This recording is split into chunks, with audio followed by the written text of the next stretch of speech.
destroying you. Well, at least they will recognize that you are talking about them.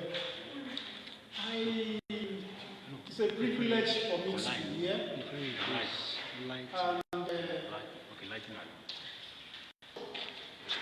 I am sure that within the few minutes, hours that we have together, we will be able to go with something new. That's by reading an excerpt of the play is not like an action play. It is basically like the exchange of, what we call civilized insults. Here we have the reader, the professor, and the policeman exchanging insults, innuendos, and all that. So I'll just read. Let me start with preacher. It is made up of a bit of him and a bit of you. Talking about, this is the professor talking about preacher and policeman. One of you has to be, but we can afford to sacrifice one of you tonight. One of you has to be excommunicated, deported, declared personal non grata. Preacher man, with my permission, what do you say in your defense? And mind you, any demonstration of verbal violence which may help the judge in his decision will be allowed, but physical violence will not be tolerated from any side. Now, my learned preacher read. Now, this is the professor standing to judge the two of them, claiming that I am better than you are. Now, policeman, wait. Before he argues his case, permit me to call for more drinks for everybody. There's no need to frown at me in person. It is not a bribe. I know what you are thinking. I'm not a churchman. I believe it is better to receive than to give. It is just that to mark another year deducted from your days on earth, one should be allowed to do something strange and stupid, like being generous, for instance. Anyway, Bandele says, my angel will clap and beg God to give me a palace in heaven. Every man will die. Now, preacher, professor, you know, when it really comes down, you stand for the Western solution, and I represent the heavenly answers. You are the 21st century explorer. The early explorers gave us the Bible on one hand and seamanship on the other. One to save our lives in heaven, the other to destroy them on earth.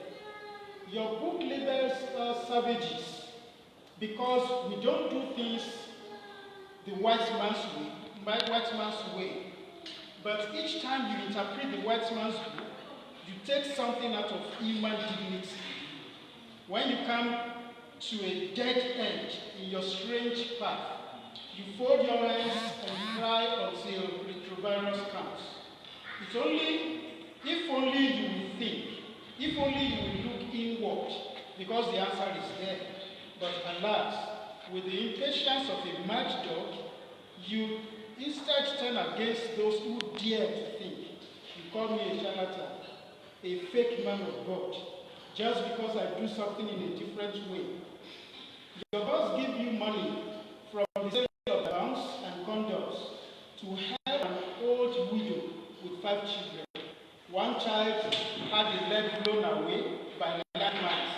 His 13-year-old daughter was tirelessly raped by 2 HIV-positive rebel soldiers. The other 3 are blessed with various degrees of kwashiorkor, moved with pity buy the woman computer games, the Wall Street Journal, and packets of American fingers. You stay a bit longer to read Shakespeare and Pope to her before leaving with a contented smile on your contorted face. She throws your gifts into the bush, and dragging her children along, she comes to my church. She learns how to dance, how to sing, and how to sing. Even with a mouth smelling of beer, I pray for her. I tell her about faith and give her a hope of the hereafter. She leaves her burden at the Lord's feet, and of course her 10% at the preacher's feet. A man of God has to live, you know. The woman and her children are declared the happiest people on earth. Now tell me, what miracle can be greater than this? And you wonder why people keep coming to my church. Tell me, what difference is there between a preacher and a feel-good message and a medical doctor who treats with placebo effects? You frown at my method, but I look at the result. I give men spiritual security in the same way the policeman gives them physical insecurity. In Nigeria, 9 times out of 10, your daughter is likely to be raped at night by a policeman than by a hoodlum. With a trip to the police station with a bag full of money, like magic, your stolen vehicle will reappear. If you ever pray for your children, Prof, pray that they won't join the force. Permit not yourself to be fooled.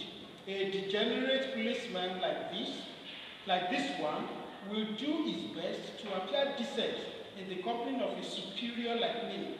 But now, the table turns and glasses fall as policeman clumsily stands and walks towards the door. Professor says, "Hey, officer, where are you going?" Policeman, make you just give me 1 minute and he come back.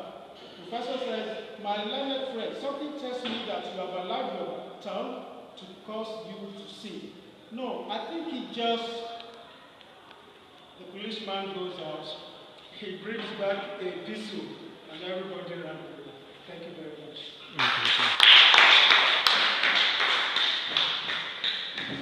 Now, I'm going to be very conscious of our time. What I have here, actually, is something I can talk about for the next 10 hours. So I'll just see how we manage it. And I wish Akiani maybe be able to give me time. I'd like to be organized so that, there are 2 sets of people that you have to be careful with when you want them to talk. If you give a microphone to a pastor, you should be expecting a problem. To collect the feedback is going to be difficult. If you give a microphone to a teacher, it's the same thing, it's the same problem we have. So I will need to know what time I might need to be able to get organized. I want to talk on why we write, what we write,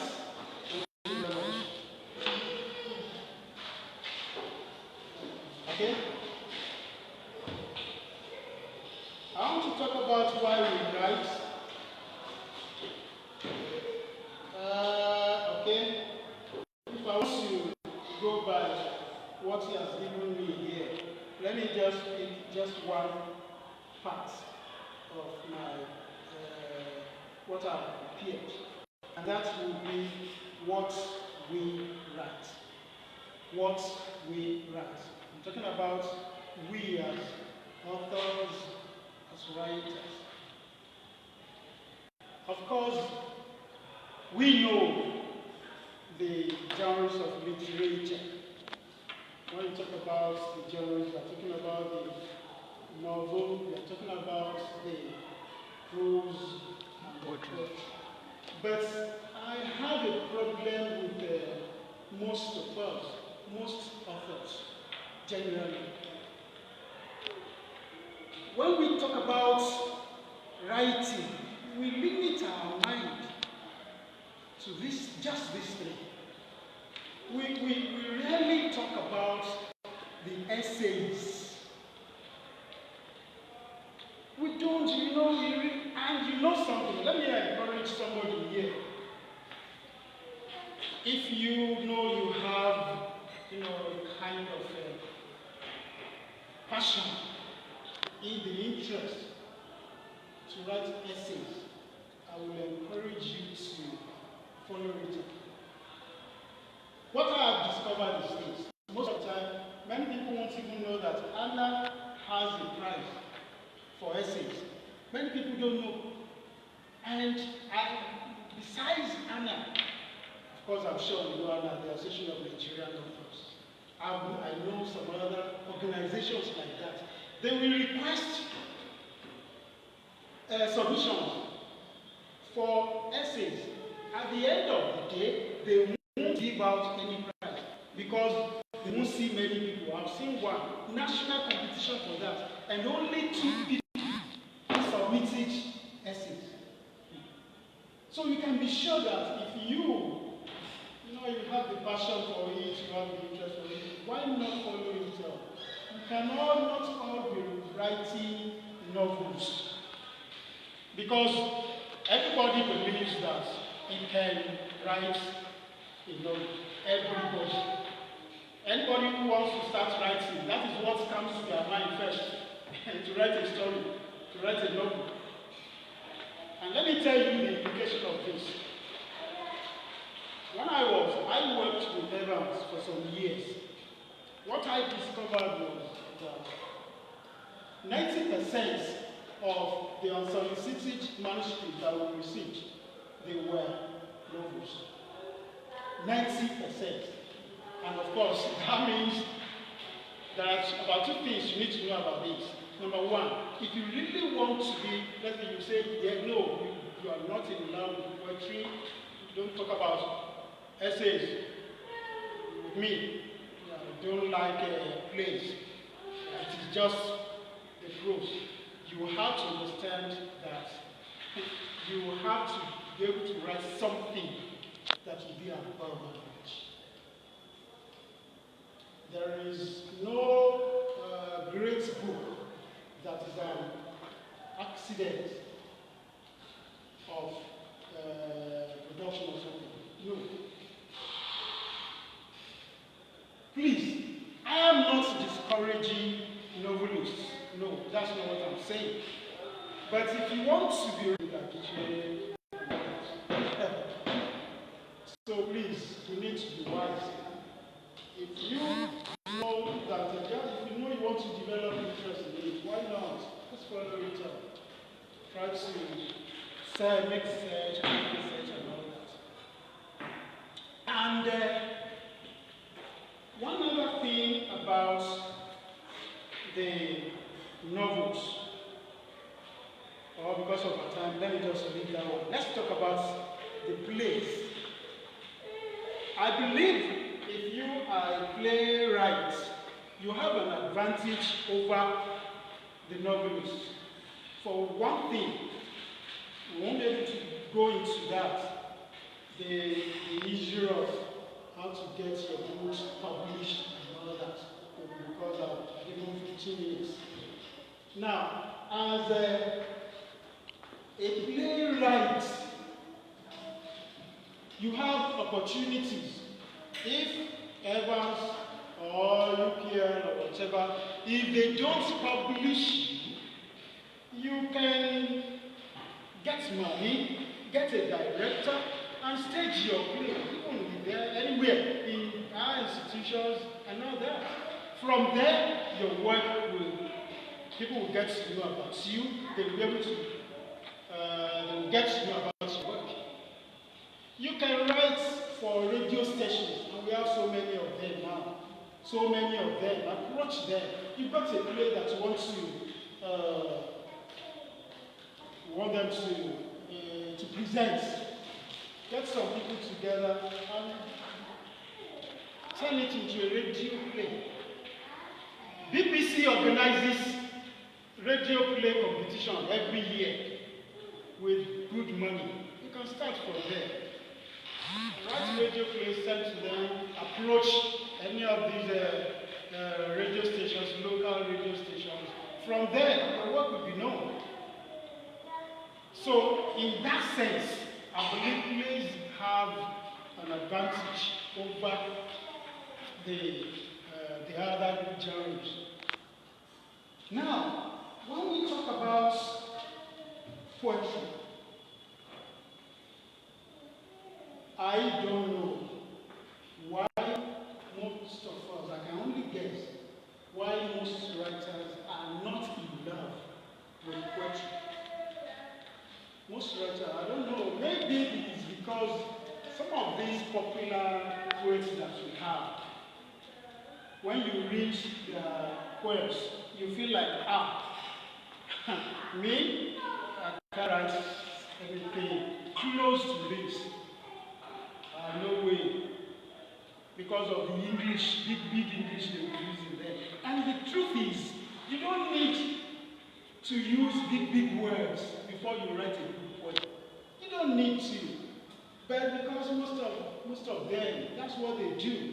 They put us off, even when you want to develop interest in it. But I want to tell you this. It is an area that I want to be encouraged to develop interest in. There are not many people there. So if you are good, you can stand out as a poet. When we were growing up, I grew up in a local area, Ibadan. I know some of you will know by now that I'm from Ibadan, the shore of the shore. My father he loved these the records, Chiboso Ladapo, Zigo, Kiyaki, or something. And then this one that sings Ijala, what's his name now? The man from Shaki, I think he's from Shaki. Alabio Bilepo. You can't hear any of their and not just be encouraged. You can't. You can't.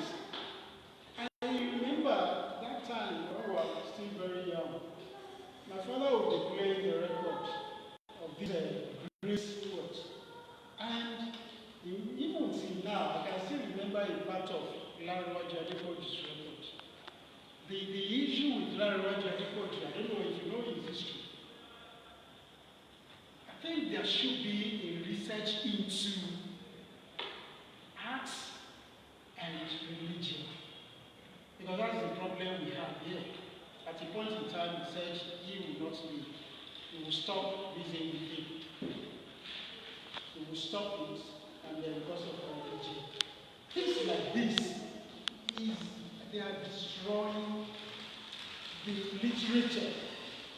That's my problem. He was very good. In the middle of the night, my father would be playing the heavy. In fact, till now, let me try to remember a part of one of his records. Yeah. It's like this one is about the Ibadan that time.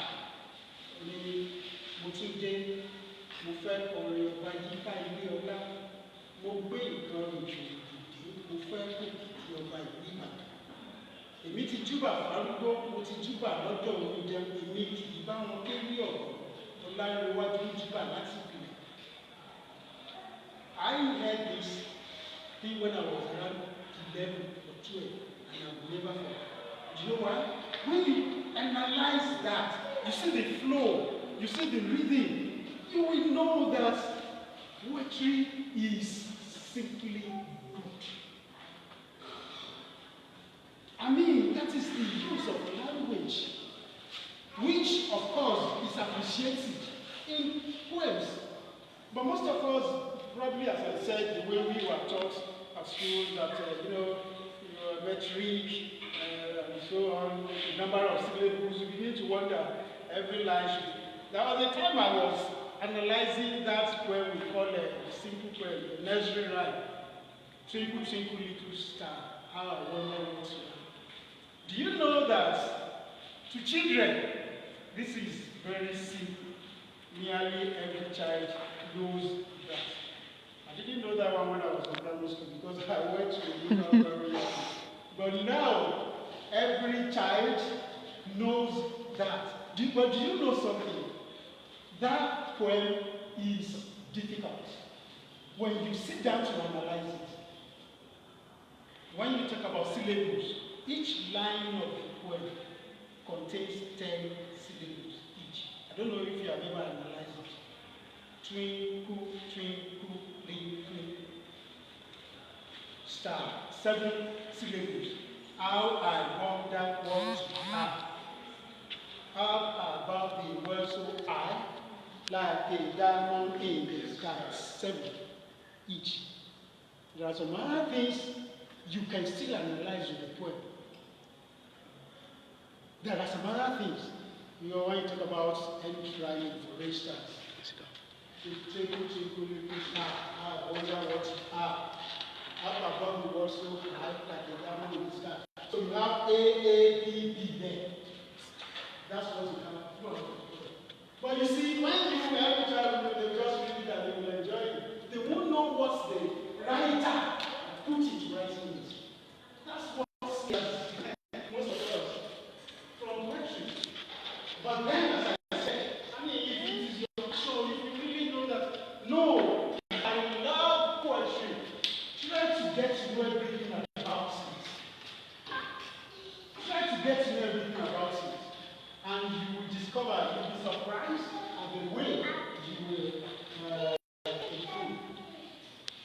Now, let me go to, again, as I said, because of our time, let me go to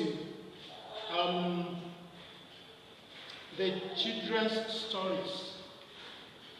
Because when you talk about prose, you are still talking about the children's stories. Well, this is an aspect we can talk about for days. So I'll just mention 1 or 2 things about this. For instance, when we say we are writing for children, we are writing children's stories. Are we talking about stories written for children or a story written by a child? What's the definition of a child in the first place? Some people will say a child is somebody from birth to puberty. You can again define child by the way of the Constitution. When you are old enough to be held responsible for your action. I think that one is 18 years. I don't know. We can talk about the toddlers and so on. So when you look at it now, you say you want to write stories, children's stories. Are we talking about the toddlers? Are we talking about the primary school? Are the JSS 1 to 3 included as children?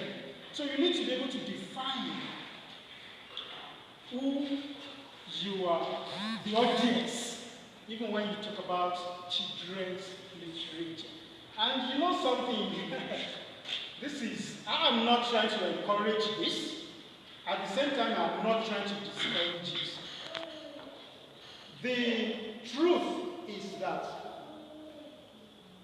I am an editor. I edit especially for the independent publishers and individual authors. And I realized that if you take 10 independent publishers, you gather them together, among what they publish, you discover that 9/10 of what they publish is for children's story. Anyway, we need it.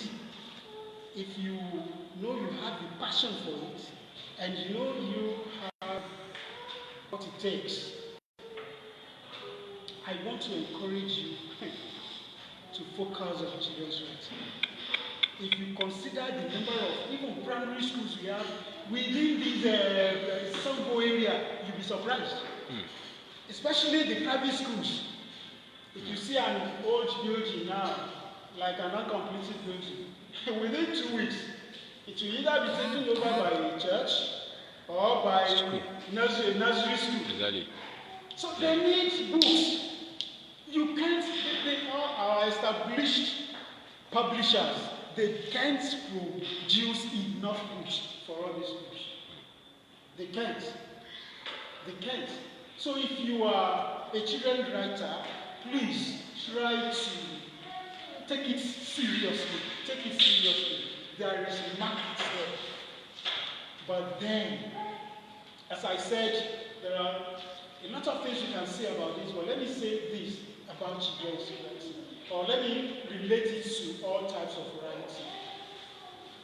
As an editor, I've witnessed so many things that make you cry when it comes to what these people write. Especially, I'm referring to the independent publishers now, or those who self-publish. Those who self-publish. You know, if you self-publish, that means you don't take your work to any editor because you want to maximize profit. You don't take your work to them. You just do everything. The writing, the editing, the proofreading, the everything. They give work to people like us who are independent editors. And as I said, we have a lot to talk about here, but we are limited in time. For instance, I remember the one I edited, was it last week? The book is about this pandemic, COVID-19. Now, as I was going through the thing, something was telling me that I would get to a place where I will say that even in a sentence, there will be like 10 grammar mistakes in a sentence. Then I will get to some places where the English will be so perfect. Then something was telling me, no, two people cannot write just okay. Then it came to my mind that this one definitely must have copied some things from the internet. Do you know what I did? Now, if you are an editor or whatever, I know most of us here, you are writers. I don't think, do you have any editor here? No. You are. Now, if you are an editor, you have to be careful. Because it's a job that can take one to prison. There are, don't let me mention the publishing houses. I know a publishing house that is in this kind of a problem now. Because the author submitted the manuscript to the company, they published the thing carelessly, not knowing that the book itself was copied from the internet. I'm not talking of, that is piracy, not even plagiarism. The whole thing copied from the internet. So this is the same thing that happened. I checked the internet online and I discovered that what this one copied was, they were questions and answers, I think by WHO, their site. You know, like, now, can you tell us what are the causes of COVID-19? The answers given, they will copy everything. In fact, I got to know this. You know that if you are editing, or if you have a work, a particular work you are editing, you are looking at, you are reading, when you get to, when you place the cursor on some words, the links, you bring out the links. The link. Yes. That was actually another thing that gave me the idea that I know. And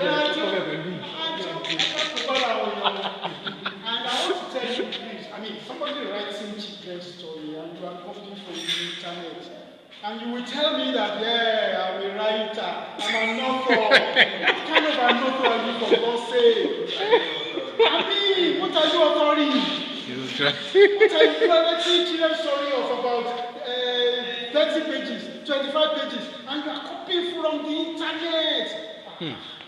So please, if you know you are really interested in being an author, a writer, please, let's avoid things like this. It's not by force. I mean, it's not everybody that can write.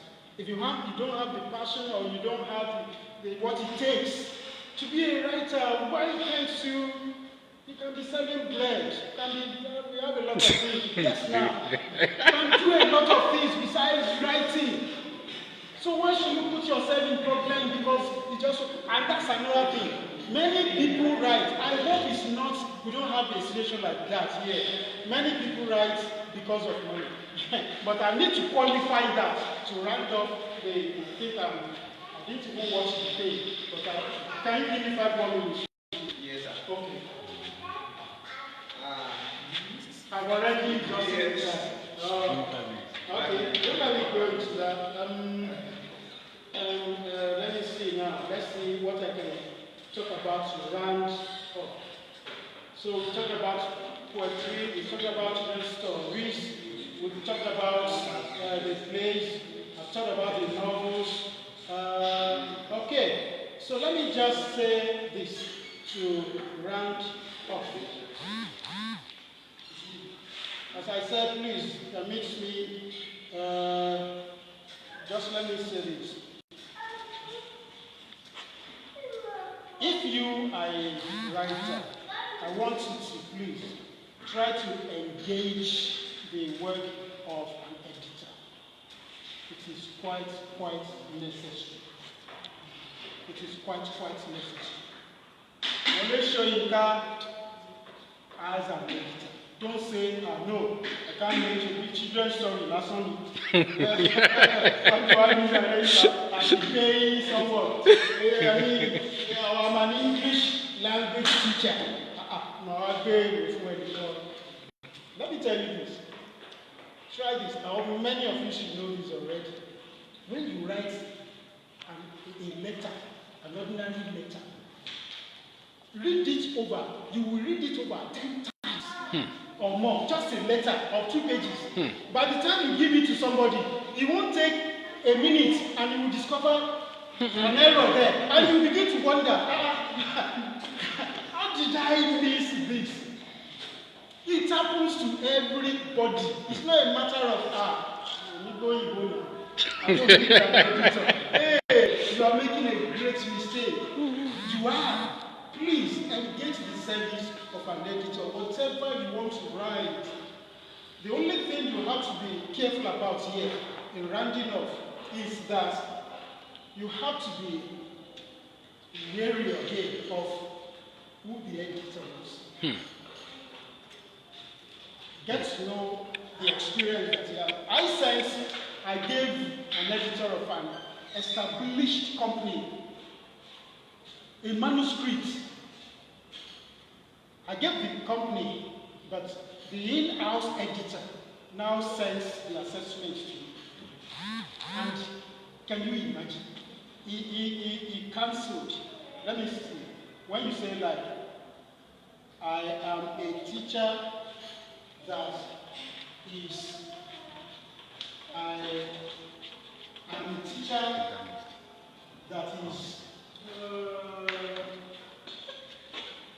good, something like that. I think I wrote something. I'm trying to rush. You have to make for this. Because if you say, for instance, or let me just say this, let me leave that one. Please, I have seen this one, and this is about the most common of all the. When you say,